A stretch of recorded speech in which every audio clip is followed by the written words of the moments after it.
नमस्कार, आप सभी का स्वागत है तथागत एडुजोन पर। आज हम यूपी पीसीएस 1 की करंट अफेयर्स की मैगज़ीन प्रहार इसको देखेंगे।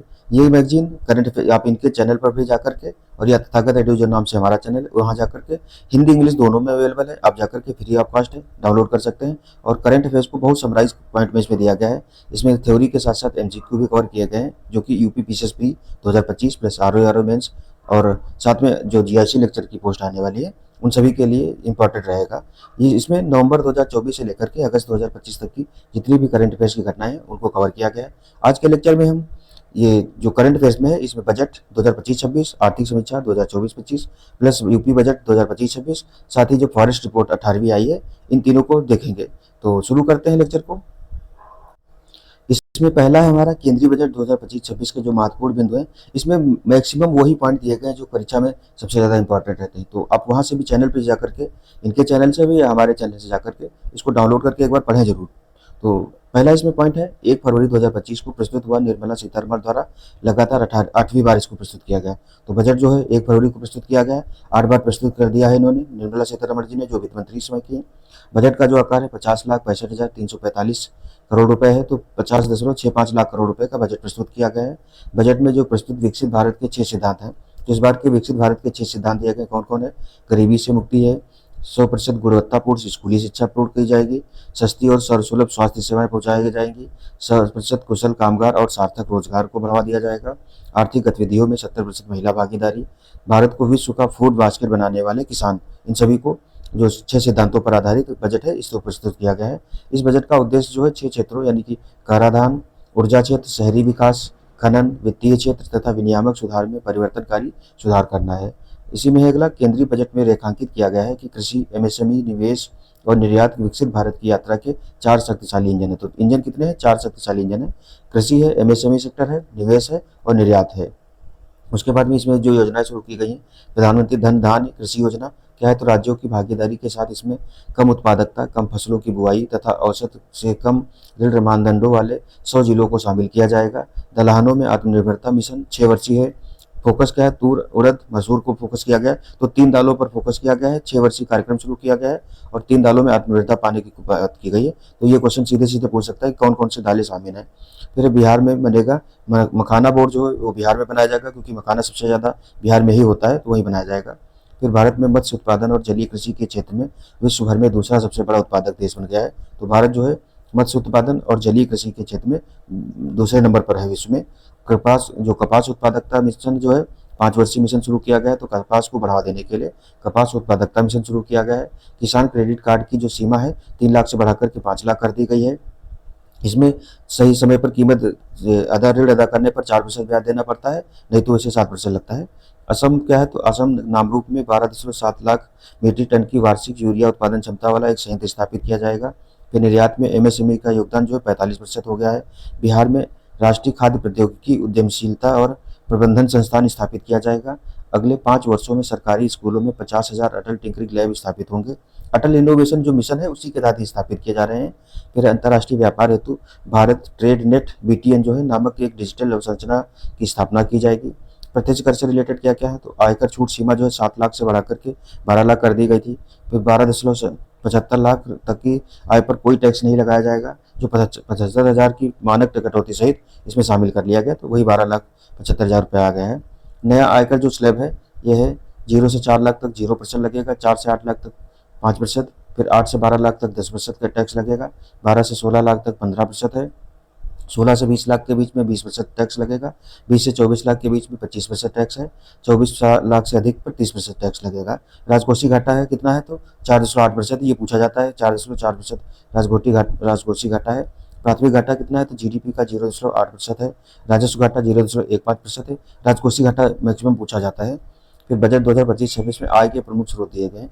तो उधार सबसे ज़्यादा जो आय आती है भारत की कहाँ से आती है? उधार एवं अन्य देयताओं से 24% है, आयकर से 22% आय आती है, फिर जीएसटी से 18% ही आती है, निगम कर से 17% आती है। वे के प्रमुख स्रोत कौन कौन से हैं? तो करों एवं शुल्कों में राज्यों का हिस्सा 22% दिया जाता है, ब्याज में अदायगी 20% की जाती है। फिर केंद्रीय क्षेत्र की योजनाओं के लिए जो 16% व्यय किया जाता है। वित्त आयोग एवं अन्य अंतराल जो है 8% वहाँ दिया जाता है। रक्षा में 8% दिया जाता है। तो ये किसी एक डिपार्टमेंट को अगर देखा जाए, रक्षा क्षेत्र में सबसे ज़्यादा 8% दिया जाता है। उसके बाद में सर्वाधिक आवंटन जो किया गया है इस बार जो बजट 2025-26 में सबसे ज़्यादा आवंटन किया गया है, ये किस योजना को किया गया? तो प्रधानमंत्री गरीब कल्याण योजना जो है इसको लिए 2,03,000 करोड़ रुपए दिए गए हैं। फिर मनरेगा के लिए 86,000 करोड़ रुपए दिए गए। ये पूछा गया मनरेगा का और पूछ देता है कभी कभी। फिर ये भी इंपॉर्टेंट है क्योंकि इसके 10 साल करीब 5 साल हो गए जल जीवन मिशन के। तो जल जीवन मिशन 67,000 करोड़ रुपए इसका दिया गया है। प्रधानमंत्री किसान सम्मान निधि के लिए 63,500 करोड़ रुपए, ये भी चर्चित रहती है। फिर सब्सिडी पर खर्च कितना दिया गया है? तो खाद सब्सिडी के लिए 2,03,420 करोड़ रुपए दिए गए हैं। उर्वरक सब्सिडी पर 1,67,887 करोड़ रुपए दिए गए हैं। एलपीजी पर सब्सिडी तीसरे नंबर पर है, 1,21,000 करोड़ रुपए। 1,00,000 कितने 21 1200 कितने 1,21,000 करोड़ रुपए दिए गए हैं। तो ये इस तरीके से इसमें एलपीजी पर सबसे ज़्यादा दी गई सब्सिडी। उसके बाद में और देखेंगे एमएसएमई पर ऋण सीमा जो है कितनी 5 करोड़ से बढ़ा करके 10 करोड़ कर दी गई है। रेलवे बजट पर आवंटन जो है 2.52 लाख करोड़ रुपए किया गया है। 200 वंदे भारत ट्रेनें चलाई जाएंगी, 100 अमृत भारत ट्रेन चल रही हैं और 50 नमो भारत ट्रेन जो है इनका इन ट्रेनों के लिए कितना 2.5 लाख जो रुपये करोड़ दिया गया है वो 200 वंदे भारत ट्रेन के लिए, 100 अमृत भारत ट्रेन के लिए और 50 नमो भारत ट्रेन के लिए। फिर आर्थिक समीक्षा जो 2024-25 वाली है इसमें भी महत्वपूर्ण पॉइंट जो है इनको देख लेते हैं। इसका एक अलग वीडियो भी बना देंगे क्योंकि इससे इकोनॉमिक सर्वे और आर्थिक जो बजट है इनसे क्वेश्चन और भी ज़्यादा आते हैं। इसमें मेन पॉइंट दिए गए हैं। तो प्रमुख बातें क्या है? जीडीपी वृद्धि दर जो है 6.4% है। शीर्ष आयातित वस्तुएं क्या हैं इसमें? तो पेट्रोल, तेल एवं स्नेहक हैं। सबसे ज़्यादा जो भारत इंपोर्ट करता है उसमें पहले नंबर पर है पेट्रोल, तेल एवं स्नेहक हैं। फिर इलेक्ट्रॉनिक सामान दूसरे पर है। तीसरे नंबर पर सोना चांदी है। चौथे पर रसायन है। जो भारत निर्यात किया जाता है भारत से सबसे ज़्यादा क्या किया जाता है? तो पेट्रोलियम उत्पाद, कोयला सहित है पहले नंबर पर। मशीनरी उपकरण दूसरे नंबर पर है। परिवहन उपस्कर जो है परिवहन से रिलेटेड जो भी सामान है वो तीसरे नंबर पर है। इलेक्ट्रॉनिक वस्तुएं चौथे नंबर पर है। रत्न आभूषण जो है ये 5वें नंबर पर है। ये क्वेश्चन पूछा गया, बिहार में भी आया है इस तरीके के। निर्यात वाला सबसे ज़्यादा कौन सी वस्तुएं हैं और आयात वाली कौन सी सबसे ज़्यादा वस्तुएं हैं ये पूछ देता है। आयात की दृष्टि से सबसे जो शीर्ष देश है तो भारत सबसे ज़्यादा आयात कहाँ करता है? चीन से करता है, फिर रूस से करता है, फिर यूएई से, फिर यूएसए से, फिर सऊदी अरब जो है 5वें नंबर पर। भारत सबसे ज़्यादा निर्यात कहाँ करता है? तो यूएसए को करता है। निर्यात के मामले में अगर देखें तो यूएसए को 18% निर्यात किया जाता है। इसीलिए जो ट्रंप महाराज ने इन्होंने 50% जो टैरिफ लगा दिया है भारतीय वस्तुओं पर। तो भारत को सबसे ज़्यादा प्रभाव इसीलिए पड़ा क्योंकि भारत का जो निर्यात है अधिशेष में रहता है अमेरिका के साथ। फिर दूसरे नंबर पर यूएई को किया जाता है, तीसरे नंबर पर नीदरलैंड को किया जाता है, चौथे नंबर पर चीन को, सिंगापुर को 5वें नंबर पर किया जाता है। फिर वर्तमान में भारत चीन के बाद दुनिया का दूसरा सबसे बड़ा उत्पादक देश है। तो भारत कई मामलों में दुनिया में चीन के बाद दूसरे नंबर पर ही है। भारत जूट में अग्रणी उत्पादक देश है। महाराष्ट्र अंगूर उत्पादन में अग्रणी राज्य है। नेक्स्ट देखेंगे उत्तर प्रदेश बजट से कुछ इंपॉर्टेंट फैक्ट दिए गए हैं। पेश कब हुआ? तो 20 फरवरी 2025 को वित्त मंत्री जो है सुरेश खन्ना द्वारा प्रस्तुत किया गया है।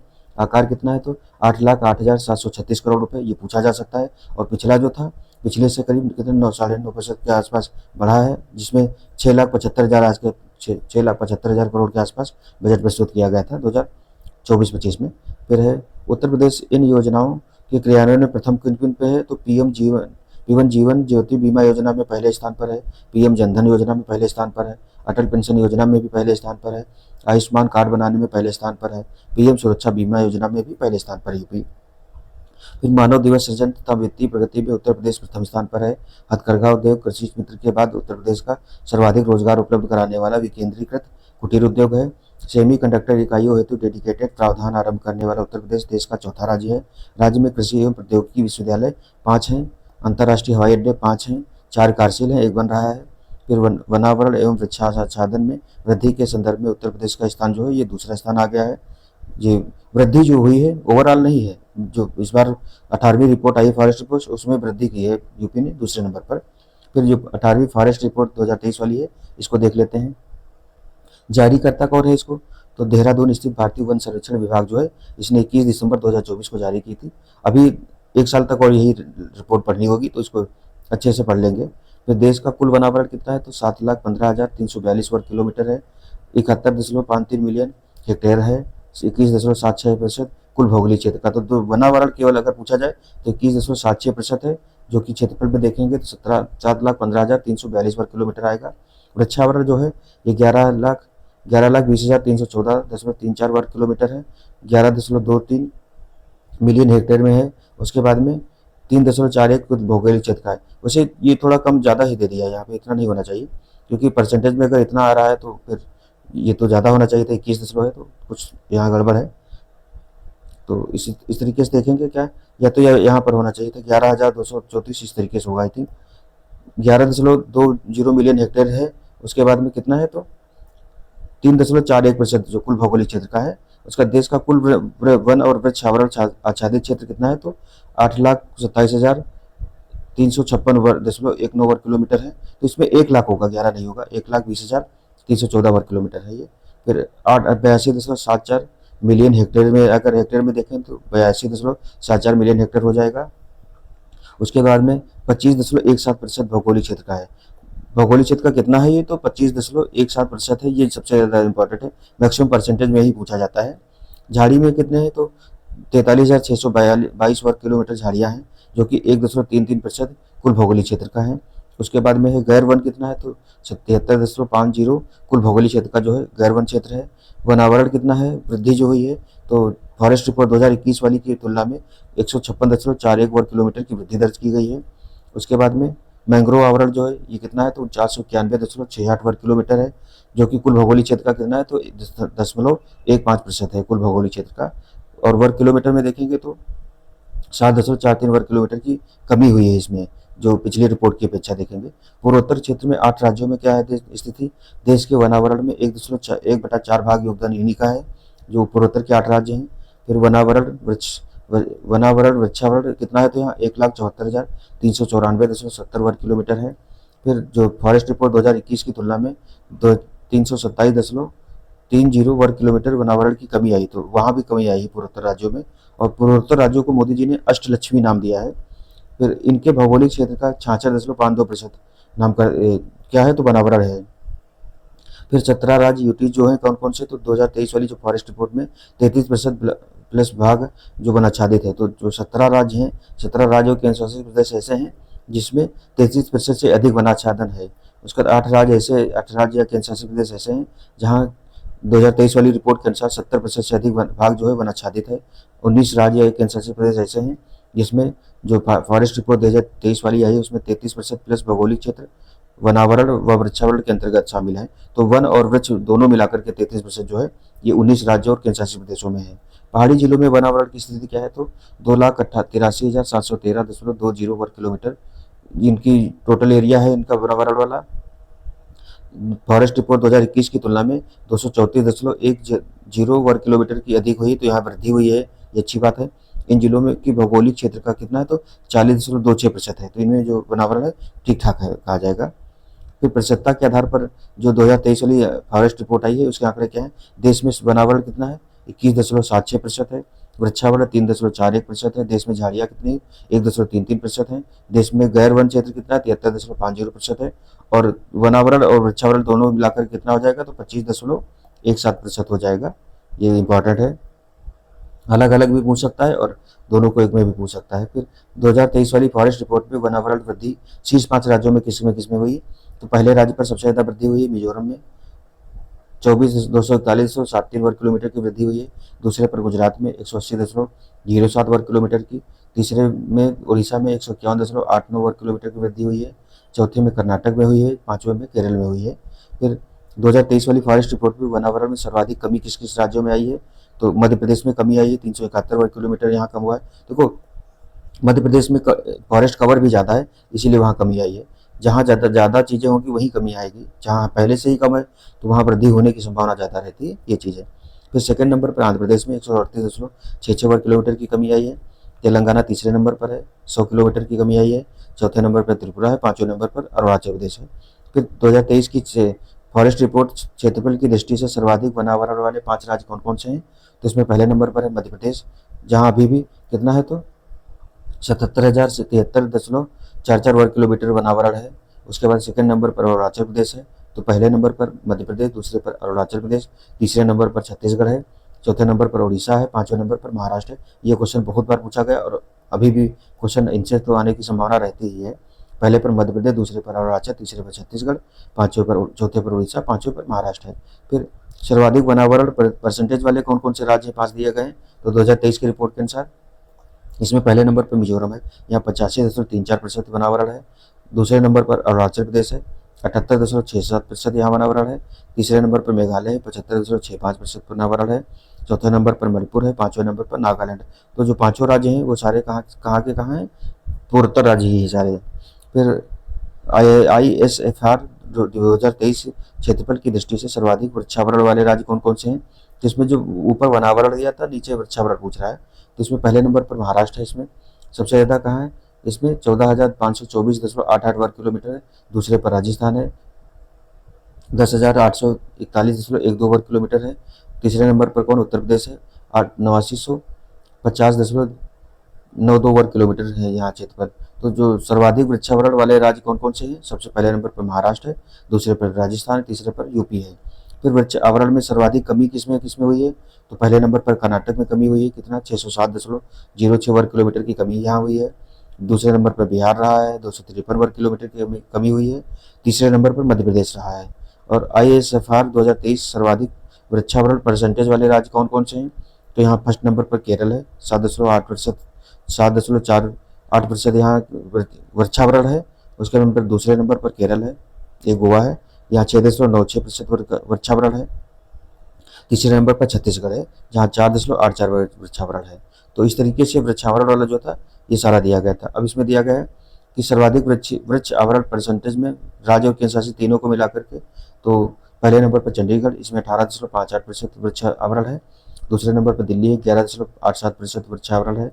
तीसरे नंबर पर केरल है, जहाँ 7.48% वृक्षावरण है। फिर 2023 वाली कुल रिपोर्ट के अनुसार कुल वृक्ष एवं वन आवरण क्षेत्र में शीर्ष 3 राज्य कौन से रहे हैं, तो इसमें जो दिया है वृक्षावरण और वनावरण दोनों को मिलाकर बात की गई है।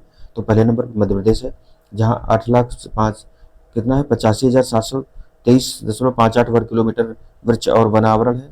दूसरे नंबर पर अरुणाचल प्रदेश है, यहाँ 67,083.20 वर्ग किलोमीटर की वृक्ष और प्लस वनावरण है। तीसरे नंबर पर महाराष्ट्र है, महाराष्ट्र में कितना है, तो 65,383.41 वर्ग किलोमीटर वृक्ष प्लस वनावरण है। फिर 2023 वाली रिपोर्ट के अनुसार सर्वाधिक वन व वृक्षावरण परसेंटेज में देखेंगे तो शीर्ष 3 राज्य कौन है, ये क्षेत्रफल में पूछा दिया गया है, उसका ये परसेंटेज में दिया गया है। तो परसेंटेज में भी मिजोरम पहले नंबर पर है, दूसरे पर अरुणाचल प्रदेश है, तीसरे पर मेघालय है। मिजोरम में कितना 88.03 है, अरुणाचल प्रदेश में 80.11 है, फिर मेघालय में कितना 78.86% है। उसके बाद 2023 वाली ISFR रिपोर्ट 2023 के अनुसार वन एवं वृक्ष आवरण में सर्वाधिक वृद्धि वाले 4 राज्य, तो सबसे ज्यादा वृद्धि किसमें हुई है, पहले नंबर पर छत्तीसगढ़ में वृद्धि हुई है, 683.62 वर्ग किलोमीटर की वृद्धि हुई है। दूसरे नंबर पर उत्तर प्रदेश में वृद्धि हुई है, तो यही ऊपर दिया था यूपी में दूसरे नंबर पर है कि वृद्धि जो हुई है वन प्लस वृक्ष आवरण में सर्वाधिक वृद्धि हुई है, वो यूपी दूसरे नंबर पर रहा है, 559.19 वर्ग किलोमीटर की वृद्धि हुई। इसमें जो एक पेड़ माँ के नाम या 11 जुलाई महीने में जो वृक्षारोपण होता है वो उसका भी बहुत बड़ा योगदान है। यूपी में कितने 35 करोड़ जो वृक्ष लगाने का आंकड़ा है वो पूरा पार कर लिया गया है। थर्ड नंबर पर उड़ीसा है, 55,000 कितना 558.57 वर्ग किलोमीटर की वृद्धि हुई है। चौथे नंबर पर राजस्थान रहा है। फिर नेक्स्ट देखेंगे कि इसमें जो 2023 वाली रिपोर्ट आई है वन व वृक्ष आवरण में सर्वाधिक कमी वाले 4 राज्य केंद्र शासित प्रदेश कौन कौन से रहे, तो इसमें पहले नंबर पर है, पहले नंबर मध्य प्रदेश में ही 612 वर्ग किलोमीटर की कमी आई है। दूसरे नंबर पर कर्नाटक है, जहाँ 459 वर्ग किलोमीटर की कमी है। तीसरे नंबर पर लद्दाख है, जहाँ 159.26 वर्ग किलोमीटर की कमी आई है। चौथे नंबर पर नागालैंड है, जहाँ 125.22 वर्ग किलोमीटर कमी आई है। लद्दाख में इस चीज़ को लेकर के विरोध भी हो रहा है, वहाँ जो प्रोजेक्ट लगाए जा रहे हैं मतलब इंडस्ट्री को ज़्यादा बढ़ावा देने के लिए वहाँ के जो पारिस्थितिकी है उसको नुकसान पहुँचाया जा रहा है। फिर जो 2023 वाली फॉरेस्ट रिपोर्ट है उसके अनुसार सर्वाधिक वन व वृक्षावरण प्रतिशत में शीर्ष 3 राज्य कौन कौन से हैं, तो मिजोरम पहले पर है, दूसरे पर मेघालय, तीसरे पर पहले पर मिजोरम है, दूसरे पर अरुणाचल प्रदेश है, तीसरे पर मेघालय है। तो मिजोरम में 88.03% है, अरुणाचल प्रदेश में 80.11% है, मेघालय में 78.86% है। फिर नेक्स्ट है कि परसेंटेज के अनुसार सर्वाधिक वन व वृक्ष आवरण वाले राज्य केंद्र शासित प्रदेश, तो इसमें दोनों को मिलाकर के बात की गई है। तो इसमें केंद्र शासित प्रदेश को भी शामिल करेंगे तो पहले नंबर पर लक्षद्वीप हो जाएगा, जहाँ 92% वन और वृक्षावरण है। उसका दूसरे नंबर पर मिजोरम आ जाएगा, जहाँ 88.03 वर्ग किलोमीटर परसेंटेज है। उसका तीसरे नंबर पर अंडमान और निकोबार देशों में आ जाएगा, जहाँ 81.95% है। और चौथे नंबर पर आ जाएगा आपका अरुणाचल प्रदेश।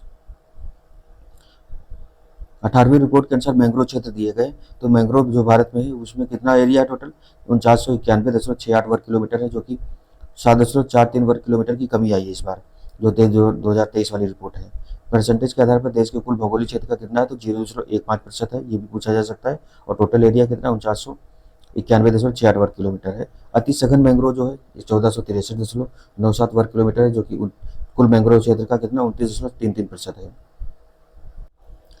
जो मध्यम सघन मैंग्रोव जो है ये 1500.84 वर्ग किलोमीटर, जो कि 30.07% है कुल मैंग्रोव क्षेत्र का।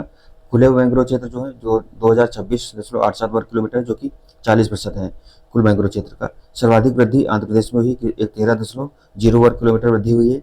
सर्वाधिक कमी गुजरात में हुई है, यहाँ कितना -36 मतलब 36 वर्ग किलोमीटर की कमी हुई है। सर्वाधिक मैंग्रोव आच्छादित 4 राज्य या केंद्र शासित प्रदेश में पहले नंबर पर पश्चिम बंगाल है। टोटल जो है इसमें कितना 2119.16 वर्ग किलोमीटर, यानी कि लगभग आधा जो है 50% के आसपास यही पश्चिम बंगाल में है। फिर दूसरे नंबर पर गुजरात है, जहाँ 1164.06 वर्ग किलोमीटर है। तीसरे नंबर पर अंडमान और निकोबार द्वीप समूह है, जहाँ 608.29 वर्ग किलोमीटर है। उसके बाद चौथे नंबर पर आंध्र प्रदेश है, जहाँ 421.243 वर्ग किलोमीटर है। तो ये पूछा जा सकता है। मैंग्रोव क्षेत्र सबसे ज़्यादा पश्चिम बंगाल में, दूसरे नंबर पर गुजरात में है, तीसरे नंबर पर अंडमान निकोबार द्वीप समूह, चौथे नंबर पर आंध्र प्रदेश आता है।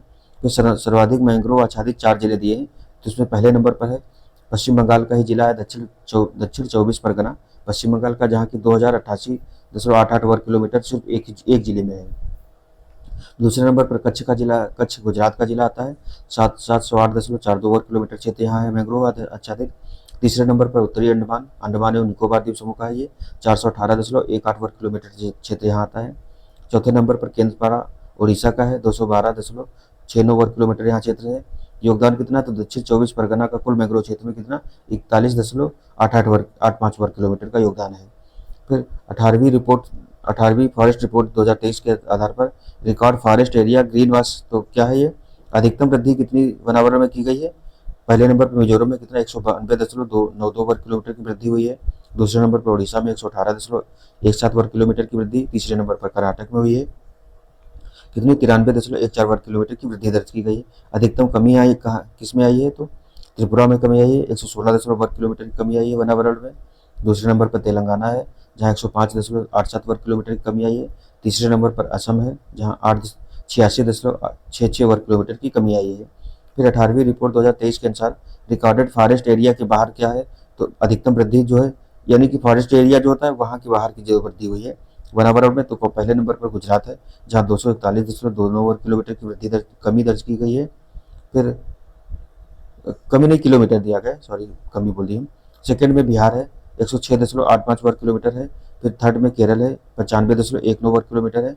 अधिकतम कमी जो रिकॉर्डेड फॉरेस्ट एरिया है उसके बाहर, तो वनावरण में कमी कहाँ आई, पहले पर मध्य प्रदेश है, यहाँ 344.77 वर्ग किलोमीटर की कमी आई है।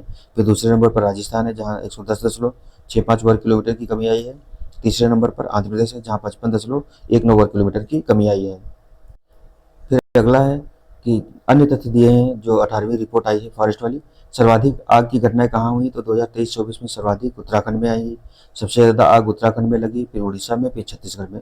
वनों में सर्वाधिक क्या हुआ है, तो सोरिया रोबस्टा जो है साल पेड़ सबसे ज़्यादा 11.43% इसकी संख्या है। टेक्टोना ग्रैंडिस जो है सागौन इसको बोलते हैं, 4.46% की हिस्सेदारी है। वनों के बाहर वृक्षों में सर्वाधिक पेड़ कौन कौन से, महंगी फेरा इंडिका यानी कि आम जो है सबसे ज़्यादा वन के बाहर है, 13.25% पेड़ आम के ही हैं। एजा डिरेक्टा जो है इंडिका या नीम का पेड़ है, 7% वृक्षों के वनों के बाहर सबसे ज़्यादा संख्या इसी की है दूसरे नंबर पर। तीसरा पर है मधुका लटीफालिया महुआ जो है 4.37% जो है महुआ के पेड़ हैं। फिर बांस क्षेत्र में क्या, तो 1,54,670 वर्ग किलोमीटर यानी कि 5227 वर्ग किलोमीटर की वृद्धि दर्ज की गई है। सर्वाधिक क्षेत्र कहाँ है बांस का, तो मध्य प्रदेश में ही है, 20,421 वर्ग किलोमीटर। कार्बन स्टॉक क्या है, तो 7285.5 मिलियन टन जो है 81.5 मिलियन टन की वृद्धि हुई है। फर्स्ट नंबर पर कौन है, अरुणाचल प्रदेश है, जहाँ 1021 मिलियन टन की वृद्धि हुई है। सेकंड पर मध्य प्रदेश है, जहाँ 608 मिलियन टन की वृद्धि हुई है। तीसरे नंबर पर छत्तीसगढ़ है, जहाँ 505 मिलियन टन की वृद्धि हुई है। फिर 18वीं रिपोर्ट 2023 के अनुसार उत्तर प्रदेश में वन एवं वृक्षावरण की स्थिति दी गई है, जिसमें ISFR 2023 में यूपी में कुल अभिलिखित वन क्षेत्र कितना है, रिकॉर्डेड फॉरेस्ट एरिया, कुल अभिलिखित वन क्षेत्र जो है 17,435 वर्ग किलोमीटर है। उसके बाद 7.24 जो है राज्य में राज्य क्षेत्रफल का कितना है, 7.24% है। 2.25% भारत के कुल वन क्षेत्रफल का है। यूपी में जो टोटल जो फॉरेस्ट एरिया यानी कि वन क्षेत्र है वो भारत के वन क्षेत्र का कितना 2.25% ही है, और यूपी का कितना है 7.24% है। आरक्षित वन 66% है। फिर संरक्षित वन 1.89% है। अवर्गीकृत वन जो है ये 31.74% है। फिर 2023 वाली जो ISFR रिपोर्ट है इसमें उत्तर प्रदेश में वनावरण या वृक्षावरण दोनों मिलाकर कितना है, तो कुल वन आवरण उपग्रहों के आंकड़ों के अनुसार दिया गया है, तो 15,045.80 वर्ग किलोमीटर है। ये पूछा जाएगा कि फॉरेस्ट कवर प्लस वृक्ष कवर जो कितना टोटल 15,045.80 वर्ग किलोमीटर है। यूपी के भौगोलिक क्षेत्रफल का कितना है, तो 6.24% है। ISFR 2021 की तुलना में वृद्धि कितनी हुई, तो 118.43 वर्ग किलोमीटर की वृद्धि हुई है। अति सघन वन कितने हैं, तो 2688.73 वर्ग किलोमीटर यानी कि 1.12% की वृद्धि हुई है। मध्यम सघन वन जो है 4001.41 वर्ग किलोमीटर की यानी कि दशमलव देखेंगे तो 1.66% की वृद्धि हुई है। खुले वन कितने हैं, तो 8355.66 वर्ग किलोमीटर यानी कि 3.46% की वृद्धि हुई है। फिर झाड़ियों में देखेंगे तो श्रब भी बोलते हैं इनको, 639.51 वर्ग किलोमीटर यानी कि 0.27% की इनमें भी वृद्धि हुई। कुल वृक्षावरण क्या है, तो 8,89,82 वर्ग किलोमीटर की 3.72% है। कुल वनावरण प्लस वृक्षावरण जो दोनों को मिलाकर के ये पूछा गया है, और फिर से भी पूछा जा सकता है। दोनों को मिलाकर के देखेंगे तो 23,996.72 वर्ग किलोमीटर है, जो कि टोटल एरिया का कितना 9.96% हो गया है। और दोनों को मिलाकर के क्षेत्रफल में पूछेंगे तो 23,996.972 वर्ग किलोमीटर है। परसेंटेज में पूछेंगे तो 9.96% है। फिर ISFR 2023 उत्तर प्रदेश में सर्वाधिक वनावरण वाले क्षेत्र वाले जिले कौन कौन से हैं, तो पहले नंबर पर इसमें जो है क्षेत्रफल के आधार पर सोनभद्र है, दूसरे पर लखीमपुर खीरी है, तीसरे पर मिर्जापुर है। तो सोनभद्र, लखीमपुर खीरी, तीसरे पर मिर्जापुर है। फिर आगे देखेंगे इसी में 2023 रिपोर्ट के अनुसार उत्तर प्रदेश में न्यूनतम वनावरण क्षेत्र वाले जिले कौन कौन से, तो इसमें पहले नंबर पर है भदोही जो है, संत रविदास नगर पहले स्थान पर है जहाँ सबसे कम वनावरण है। दूसरे नंबर पर मऊ है, तीसरे नंबर पर संभल है। फिर सर्वाधिक वृक्षावरण वाले वनावरण परसेंटेज में देखेंगे तो इसमें भी सोनभद्र पहले पर है, दूसरे पर चंदौली है, तीसरे पर श्रावस्ती है।